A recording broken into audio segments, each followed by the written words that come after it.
Hey everyone, Camelot here. I have a really embarrassing story for you. It's about my first time. Everyone's first time was probably pretty rough, but mine... Get ready. Go lay your fluffy ass down, son. So when I was in high school, I met a girl on MySpace. Because of MySpace. And I was retarded. I don't think I am anymore. Actually, comment below if you think I'm retarded. So this girl and I would talk pretty frequently and whatnot. Share interest, send nudes, the normal high school stuff, or middle school stuff if you're an absolute slug trail. So I went to a school called Hoax Bluff, in the middle of nowhere. Whoo, Lord, every single girl in 8th grade was pregnant. And by every girl, I mean like 4 of the girls in my class. Which is still way too many. A little tidbit here. They were all pregnant from the same guy, who was 21 at the time. Why is this guy not in jail? So, of course, the more I talked to her, the more fond of her I got. The more interests started to align. Only problem was she lived a state away. So I couldn't just, pop up and visit her. Well, one day around 10 p.m., me and my cousin was driving around the Piggly Wiggly parking lot. Because what else are you going to do in that city? We didn't even have a Walmart. No Walmart. That's when you know you're, doomed to marry a ham planet and be a coal miner for the rest of your life. And then your kids are going to die from coal cancer.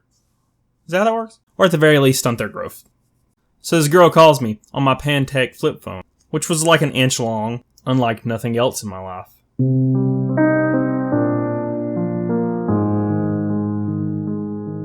So she tells me she wants to meet up, and I'm like, what? Because I'm 16, and girls are terrifying, right? So she tells me that the city that she lives in is actually on the border of my state and her state. Turns out it was only an hour away. So being young, horny, and spontaneous, not like now. I haven't been hard or outside my house in over a month. I'll live for No Note November. So I decided to go. So me and my cousin hopped in my old Jeep, started heading that way. To a place which is way more desolate than Hoax Bluff. It's kind of like where the Jeepers Creepers dude lived, basically. Imagine that. So basically what's on the menu is, dying or having sex for the first time. So I'll take my chances, I guess. Either option's fine. So we got there. They apparently had a Walmart.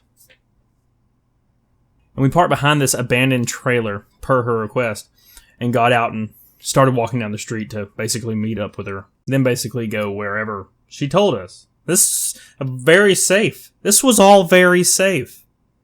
Nothing bad could have happened.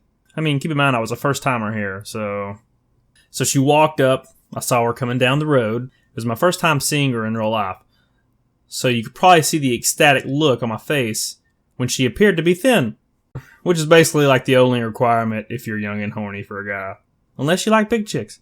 That's cool too. I just don't like my female to look like the Pepsi logo. So she convinced me and my cousin to sneak into her window, which is obviously the safest option. So I climbed my fat ass in that window. Yeah, and I forgot to mention that, I was fat at that age. So this makes my fat chick comment a little awkward. So there I was, sitting Indian style on this floor in this strange new place. My body was confused. Kind of scary though. But it was kind of exciting too. I was so nervous. I mean, everyone's nervous in that situation, I'm pretty sure. So my stomach started to hurt. I guess from being nervous. So to break the ice, I suggested we watch Labyrinth. Because that movie's cash, and David Bowie's junk comforts my mental health immensely. So as we sat there, I kind of anticipated what the future of that night held. I got more nervous, got more excited, got more stomach pains. Great! Then the contractions started. And that's when I knew I was starting to boss. Breaking out in sweat shits. Chocolate offspring. Which, up to this point in my life, this has never happened before. I was always really proud of my sphincter and how it kept the poo at bay. Does that happen to other people, though? I should Google that.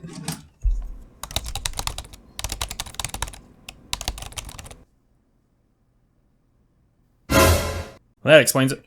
So naturally, I thought it would pass. So there I sat, with my hole planted firmly on the hardwood floor. Every couple minutes, another contraction. But I pushed on, because you gotta do whatever it takes, man. You gotta do whatever it takes. But quickly I started to doubt my abilities. Was I really sphincter state champion 3 years running? or just a filthy normie that leaks like a poorly wrapped yet delicious burrito. So about an hour passes. I start to enter another plane of existence. I had become one with my bowels and had complete control. Until her dad knocked on the door and asked to come in. Of course. He just kept knocking, kept asking to come in. So I start to panic. Right? Contractions started to hit me continuously, and at that moment I knew that it was coming. So I grabbed my cousin, and I was like, we gotta leave! We gotta leave! Alright. Bad idea. He was pretty confused, but he agreed because I was being very persuasive. He could see the fear in my eyes. I popped open the window, jumped out, crudely fell to the ground. Every millisecond was excruciating.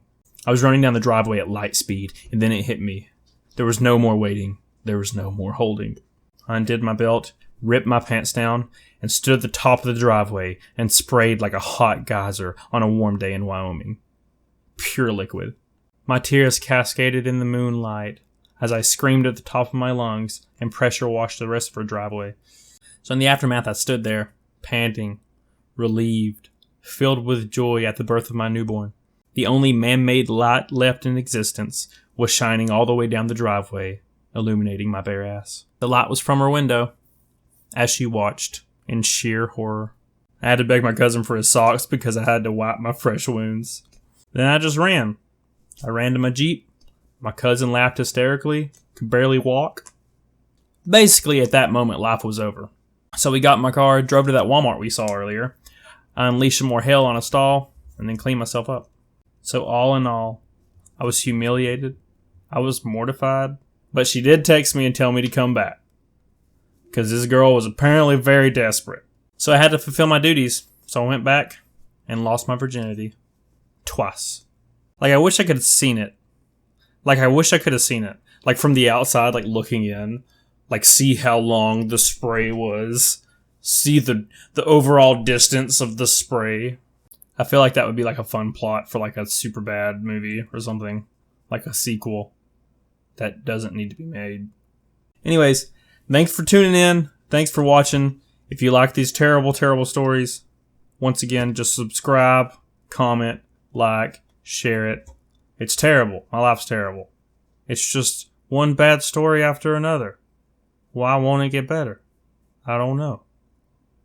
So anyways, get on it, doggone it, and I'll see y'all in the next video.